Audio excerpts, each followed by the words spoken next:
Voici François Pirette. Une légende de l'humour belge. Plus de 40 ans de carrière, les gars. Mesdames et messieurs, veuillez accueillir monsieur François Pirette.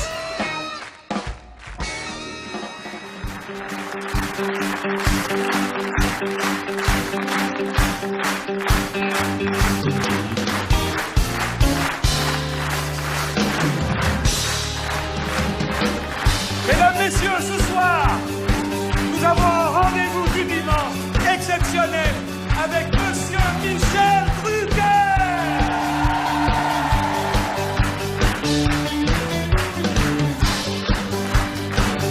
Michel Drucker, mesdames, messieurs.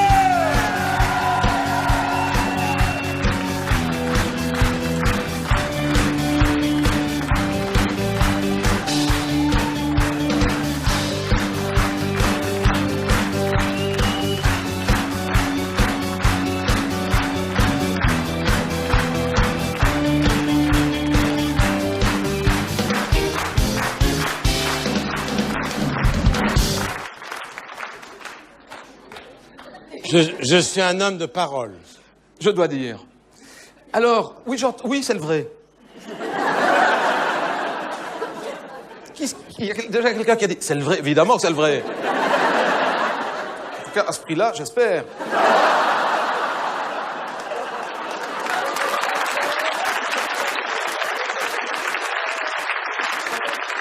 Quand même un billet de Thalys. Alors que quand vous m'avez invité chez vous, j'ai dû payer mon train moi-même. François, je vous avais dit, quand vous êtes venu sur mon plateau avec Salvatore Adamo, je viendrai. Et vous l'avez pas cru. Non, c'est vrai. Je dois dire que ce soir, jusqu'à 19h30, j'attendais fébrile avec toute l'équipe. Est-ce que c'était une blague? Eh ben non, il est là. Bon, faut dire qu'il avait tellement insisté. Alors, ben oui. Je voulais voir cette robe de chambre mythique. Achetée pas loin de chez vous, au BHV à Paris. Oui. Et c'est un modèle qui ne se fait plus. Fort heureusement, d'ailleurs, pour la mode contemporaine. Je n'ai jamais raconté l'anecdote du choix de cette robe de nuit, qui est authentique, que j'ai achetée à Paris, au BHV, un endroit que vous connaissez bien. Et malheureusement, au rayon où on vendait ce genre d'horreur, il n'y avait pas de cabine d'essayage. J'ai donc dû essayer cette robe comme d'autres, parce que je l'ai choisie. J'en ai essayé plusieurs, j'en ai essayé une dizaine, et ils ont commencé à appeler la sécurité quand même. Hein. Oui, mais comme dans le sketch de votre maman à la piscine, c'est là où ils sont écriés le marsupilami. Certes, mais comment êtes-vous au courant? Avez-vous vu les images des caméras de surveillance, Michel? Il faut que je vous raconte notre rencontre et la raison qui fait que Michel est avec nous ce soir. Effectivement, il a eu la gentillesse d'accepter de m'inviter sur grande insistance de Salvatore Adamo. Sinon, il ne l'avait jamais fait spontanément. Il a invité 2 fois les taloches, mais moi, jamais. Hein. Mais enfin... Parce qu'ils ont payé. Ah bon, ça, il ne l'avait pas dit. En plus, à 2, ça a dû coûter cher. Très cher. Non, Salvatore a dû insister auprès de son ami en disant, écoute, il y a un petit jeune. Enfin, il faut dire que ça fait 40 ans qu'il insiste en disant, il y a un petit jeune. Il était temps qu'il accepte l'invitation, j'allais prendre ma retraite avant lui.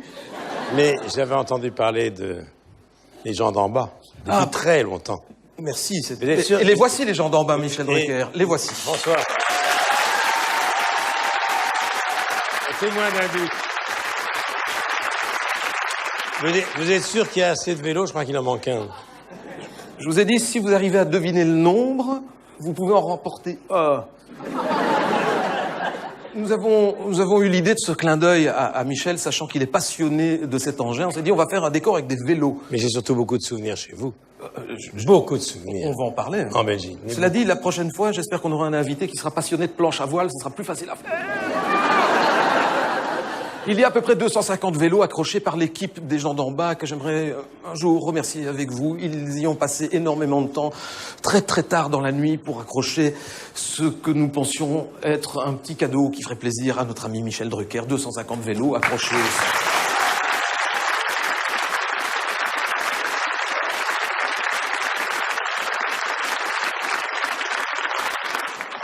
Je vais quand même vous raconter les coulisses de l'exploit. À l'issue de l'enregistrement de l'émission qui était consacrée à Salvatore il y a quelques semaines à Paris, dans ce Vivement Dimanche, de légende déjà, puisque j'y étais enfin. D'ailleurs, lors de notre passage, on a constaté une montée d'audience phénoménale. Oui. Il y a eu 5 minutes où c'est... Non, je crois que c'est descendu. Je Je mappe. Oui. Oui. Dès que je mappe, il y a une montée qui a fait... Dès que vous êtes arrivé, on a senti que les gens zappaient Oui, hein. sur une autre chaîne. J'en doute. Oui. Michel Drucker, ça fait toujours plaisir. Non, mais... Je vais vous dire, c'était très émouvant cette rencontre. Il était d'une anxiété. Il avait peur. Parce qu'aujourd'hui, je suis à l'aise, à votre avis. Non. C'est vrai, il était très anxieux, puis finalement, ça s'est bien passé. Ça s'est plutôt bien passé, oui. C'est la première fois de ma vie que je vais faire de la télévision. Et pour la première fois, j'invite Michel Drucker. C'est comme si, pour ma première lettre, j'invitais Paul Bocuse. Tu vois, c'est un peu la... Ah oui, parce que d'habitude, il n'y a pas de canapé. Il y a rien. On a fait ça que pour vous, pour l'occasion. Et pour une fois qu'on vous tenait, on vous garde, hein. Et là-bas. Alors, non, il faut que je vous raconte comment ça s'est passé. Nous nous rencontrons pour la première fois, Michel et moi, il y a 2 mois. Il m'attrape les mains comme ça, il me dit, bon, on se tutoie. Quand même, sans gêne, hein. Écoute. Alors, Écoute, on ne se connaît pas, il commence, il me dit on se tutoie, va savoir si ça va me faire plaisir. Non mais c'est vrai. Bon. et alors que ce soir, on se vous voit. On se voit. Parce que je suis très impressionné d'être là, voilà, parce que je suis sur votre terrain. Oh, mais ça a toujours été le vôtre, vous le savez bien. Oui, mais enfin, j'ai la même timidité ici que vous l'aviez en venant chez moi. Vous êtes un peu inquiet? Oui. Vous avez des raisons de l'être, vous ne savez pas ce qu'on vous avait réservé. Vous On ne m'a savez dit, pas. on ne sait rien avant dans cette émission, et le public ne sait pas à quoi s'attendre. Non, est-ce que vous attendiez à ça? Alors donc, il me dit, on peut se tutoyer? Bon, je vais lui faire plaisir, je dis oui. Si ça peut lui faire plaisir. Là-dessus, bon, moi, il vient me raccompagner jusqu'à la loge, et il me dit, ça vous a plu? Je dis oui, s'adressant à mon épouse et moi-même, et je fais ce que ma maman m'a appris, c'est-à-dire j'essaye d'être poli en disant, bon, évidemment, si un jour je pouvais vous rendre la politesse, mais c'est une formule. La type qui prend ça au mot, lui. Bon. C'est vrai en plus. Oui. Mais quand tu vas chez quelqu'un, tu sais que tu ne te sens pas à l'aise parce que tu sens bien que tu n'es pas chez toi, que c'est pas les gens comme nous autres. Quand tu t'en vas, t'essayes de faire bien en disant à charge de revanche, hein, la prochaine fois chez nous, en espérant qu'ils diront non. Lui tout de suite, ah oui, quand vous voulez. Là-dessus, il me demande mon numéro de GSM. Écoute, attends, je ne le donne à personne. Je n'ai jamais donné mon numéro de téléphone à personne. Il me demande mon numéro de portable, sans savoir si j'avais envie de lui donner. Il peut pas refuser, hein. Bon, donc je lui donne mon numéro de portable. Bon, je ne dis rien, je n'insiste pas. Bon, 15 jours après, je vous dis, sans gêne comme pas permis. Je reçois un SMS, un texto, comme on dit là-bas, hein, parce que c'est pas comme ici, hein. Un texto. Bon, alors, voici les dates où je suis libre. Non seulement il s'impose, et en plus... Et oui, et on s'est mis d'accord sur une date.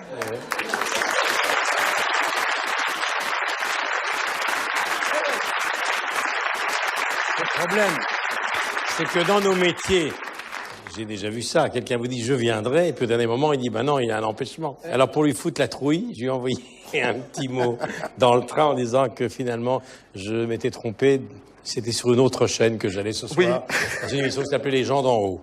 Oui, mais quand j'ai vu la fin du très long SMS de Michel, bon, il était dans le Thalys, il n'y avait que ça à faire. Mais enfin bon, quand même, et quand j'ai vu la fin du... J'ai été soulagé, mais ça commence par...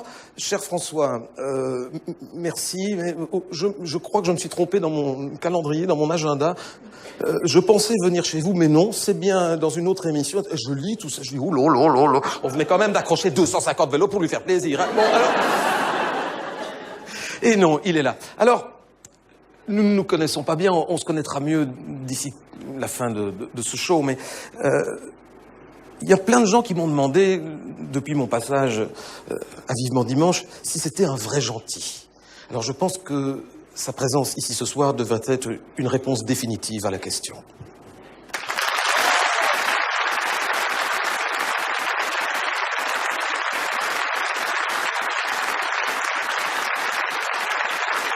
Bien alors, ce qui m'inquiète quand même, c'est que depuis que je suis arrivé tout à l'heure, on m'a mis à l'isolement. Oui. Je suis dans une pièce déserte. Timidement, on me Vous avez regarde. une banane et un verre d'eau Voilà. quand même. Hein. On m'a dit, dans cet endroit, il faut pas entrer. Donc, je me dis, mais qu'est-ce qui m'attend? Voilà, donc l'assistante m'a dit, oh là là, si vous saviez ce qui vous attend. Donc, j'attends. Si, j'ai vu un copain passer. Et on va en parler de ce copain parce que cette rencontre Un ami, pas tellement un copain. improbable. Parce que Un ami. rencontrer Michel Drucker, pour moi, c'est comme à mon âge, quand je le regardais, c'est comme si je rencontrais Flipper, Mais- le dauphin.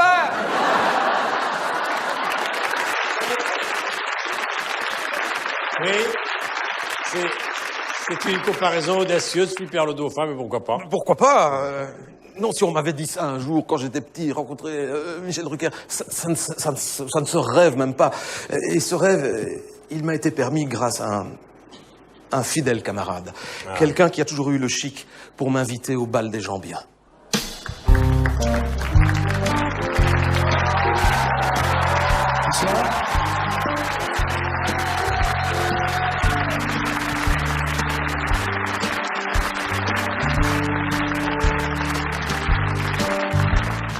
On s'est connus en noir et blanc, juste au tout début du parlant. Il y avait les frères Lumière et Michel Drucker. La télé, c'était la bonne planque, juste une chaîne, pas de télécommande. Au zappé, tout, fallait couper. Michel, c'est bien loin tout ça, mais j'en garde au fond du cœur, bien loin du noir et blanc, le souvenir présent d'un rêve en couleur. Ça fait bien maintenant 50 ans que tu squattes la télé de mes parents. Tu débarques en chaussons dans notre salon. Un dimanche, j'ai même vu ma mère mettre ta serviette et ton couvert. Ceci dit, elle vieillit. Michel, c'est bien beau tout ça, mais il serait peut-être temps d'arrêter. Sinon t'auras cotisé pendant 50 ans pour ne rien retoucher. Il y a maintenant 5 générations qui regardent la télévision, pour qui Michel Drucker, c'est comme un grand frère. Pour qui la télé sans Michel, c'est Paris sans la tour Eiffel. C'est Tintin sans son chien. Michel, combien de dimanches, combien de samedis pluvieux sont devenus grâce à toi des trésors d'enfance, des souvenirs précieux. Michel, merci pour tout ça, pour ces étoiles dans nos yeux que tu rallumes encore inlassablement pour nous rendre heureux. Michel, combien de dimanches, combien de samedis pluvieux sont devenus grâce à toi des trésors d'enfance, des souvenirs précieux. Michel, merci pour tout ça, pour ces étoiles dans nos yeux que tu rallumes encore inlassablement pour nous rendre heureux.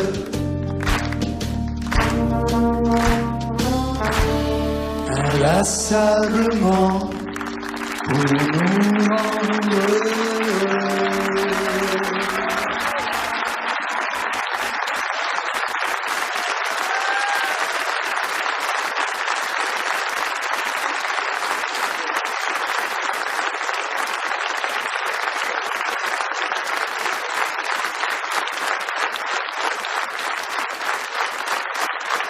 Merci pour cette version qui n'aurait pas déplu à Gérard Lenormand. Quelle jolie version. Merci, Salvatore. C'est Thierry qui l'a écrite. Hein. Mais je sais, mais je vais essayer. Non, merci d'être là surtout et de faire référence à notre première rencontre. Alors, c'est vrai que je vais essayer de ne pas reprendre mon métier et ma déformation professionnelle. On ne demande que ça, nous. Non, hein. parce que j'ai envie... Non, parce que... Personnellement, ça me ferait des vacances. Non, parce que j'ai envie de vous interviewer tous les deux. Et j'ai envie d'apprendre le borin, puisque vous venez... Le borinage, c'est la région de Jemap. Mon bio, mais si tu savais. On ne n'y a qu'à d'aller d'abord, s'il faut t'asprêter le borin. Je me disais, il faut un jour que... Moi, j'ai rencontré Salvatore à Jemap, et j'ai appris il n'y a pas si longtemps que vous avez été à l'école ensemble. Ah bah non, je te remercie. Dans la même école. Si. Attends, Dans la même école.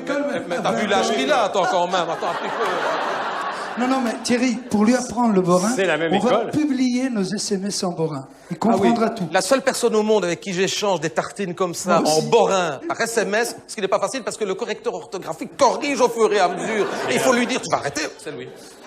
Au fait, mesdames, messieurs, puisque nous n'en avons pas eu l'occasion, pour nous ce soir, qui va nous accompagner jusqu'au bout de cette belle soirée, Salvatore Adamo.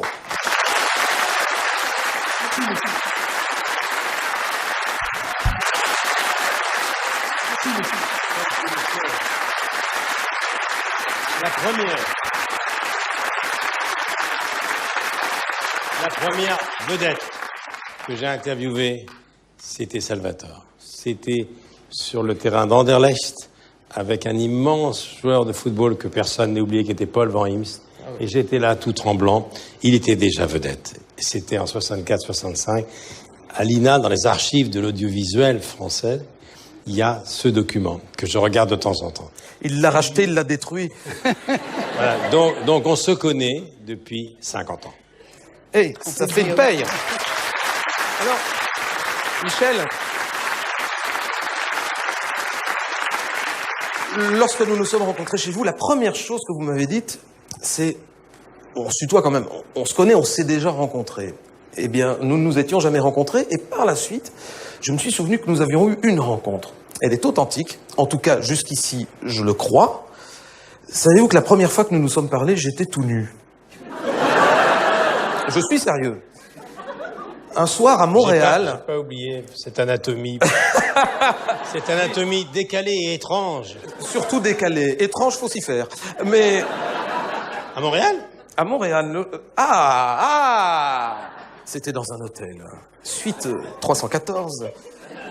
J'étais tout nu. Je n'ai jamais su si c'était vraiment Michel Drucker. Alors aujourd'hui, je vais peut-être en avoir le cœur net.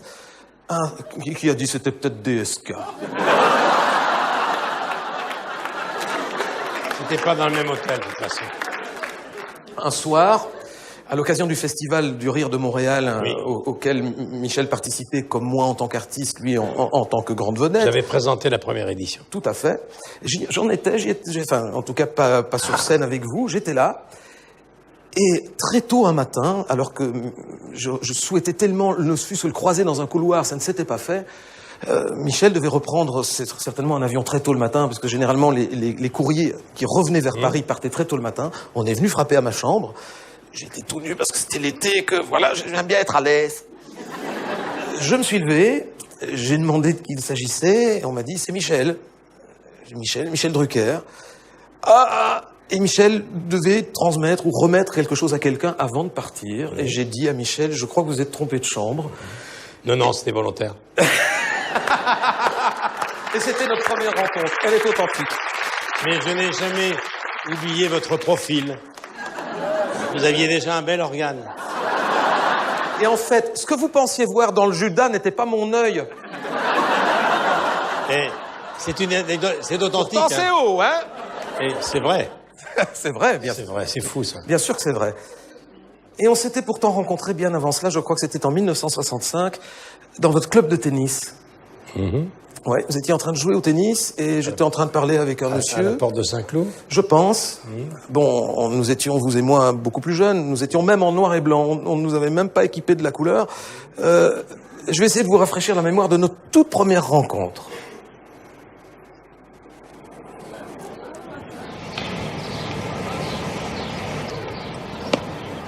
Michel Drucker.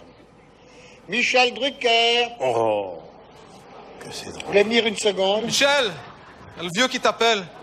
Je m'excuse d'interrompre votre partie. Bonjour. Je voulais vous demander quel âge avez-vous exactement? 22 ans. 22 ans. Ben, ça va satisfaire beaucoup de téléspectateurs qui s'interrogent sur votre âge. On m'a demandé si vous aviez 18 ans, 19 ans, 20 ans, parce que vous faites très très jeune. Je crois que lorsqu'on aime le sport et lorsqu'on est assez obstiné, et c'est mon cas, on tente sa chance et puis pour moi ça a très bien marché. Écoutez, cher Michel Drucker, je vous demande maintenant d'aller reprendre votre partie. Je ne vais pas vous interrompre plus longtemps. Alors bon sport et à bientôt sur le petit écran. Au revoir. Merci. Ben, ça valait bien la peine.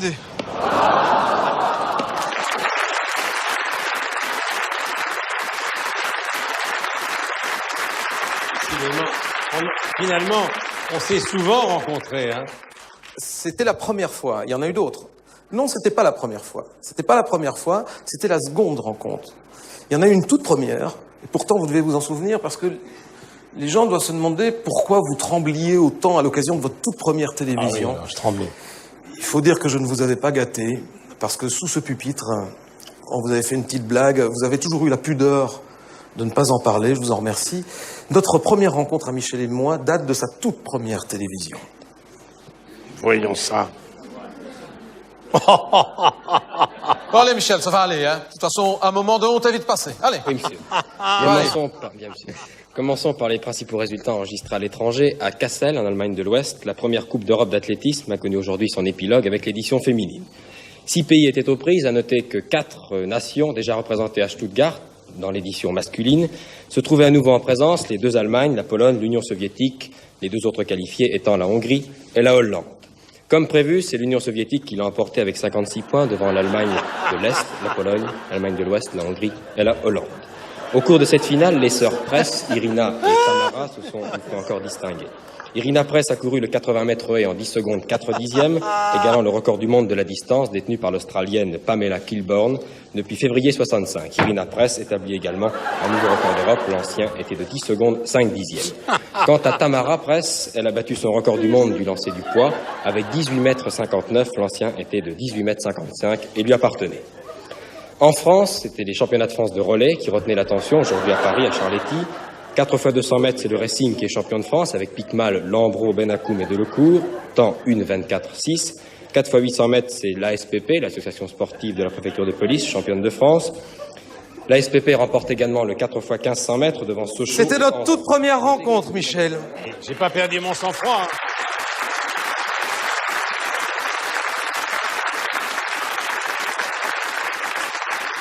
Je me disais, j'avais du mal à me concentrer parce que je sentais quelque chose dans mes jambes. Mais Léon Zitrone, qui était mon maître, à l'époque, il avait un ennemi juré à la télévision qui s'appelait Claude Darget. On s'entend pas toujours tous très bien dans notre métier. Hein. Et Claude Darget est un grand journaliste détesté Zitrone qui lui avait pris sa place après les événements de mai 68. L'autre avait été licencié, Zitrone a pris sa place et il lui avait jamais pardonné. Et il ne savait pas quoi faire pour l'emmerder. Mais il était toujours à la télévision, Claude Darget, mais dans l'ombre. Il n'était plus à l'antenne. Et il y avait... Claude Darget avait un chien qu'on appelait l'Arsouille. Et pendant des mois, avec Thierry Roland, qui n'est plus là, mais que Ami Belge, vous connaissez bien, il est tellement venu commenter des matchs de foot ici, on a dressé le chien pour que pendant le journal télévisé de Léon Zitrone, en direct à 20h, il aille pisser sur ses chaussures. C'était un entraînement très pointu. Ah non, on l'a d'abord dressé en allant pisser sur la porte de Léon Zitrone. Et là, qui était un chien très très malin. Et finalement, on répète, tout est prêt. On avait répété, mais sans lui. Et le chien a commencé. Et le jour où c'est arrivé, le chien a sans doute été troublé par les projecteurs. Et au dernier moment, il a pissé sur le caméraman et pas sur le... Et on aurait tellement voulu... Cette scène-là, on aurait tellement voulu que la plus grande star de la vision de l'époque continue son journal en secouant son pied avec le chien. Mais ça, c'est... Faites attention, bien fait, ça. L'émission n'est pas finie et je suis très copain avec Bouglione. Alors, qui en termes de dressage... C'est des souvenirs très émouvants. J'étais terrorisé à l'époque. J'avais 22 ans.